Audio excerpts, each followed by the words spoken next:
बिस्मिल्लाहिर्रहमानिर्रहीम। मैं जी आज दमथल के अंदर जो है ना एक विज़िट किया है। यूनियन काउंसिल के अंदर जो है ना BISP की जानिब से मीन मतलब के बेनज़ीर की जो पैसे आते हैं उनकी जानिब से बेहतरीन इंतज़ामत किया गया है और वहाँ पे इमरान अब्बासी जो हैं उनसे मुलाकात हुई।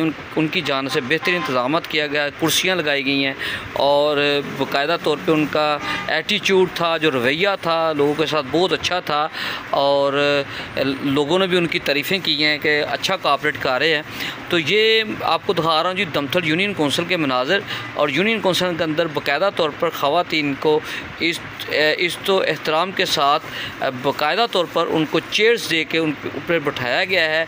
अगर कोई बच्चे वाली ख़वातीन आती हैं, कोई ज़ईफ़ुल उम्र आती हैं, उनको बाकायदा प्रोटोकॉल के साथ जो शहरी होने का हक़ अदा किया जाता है उसके मुताबिक वो इमरान साहब जो हैं वो पैसे अदा करवा रहे हैं।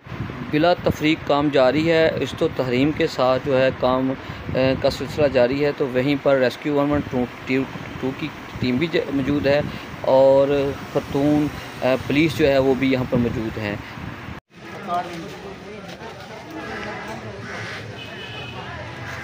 शाहिदा परवीन बीबी कौन है? बेबी आपके हम लगे अंगूठे लगे हैं।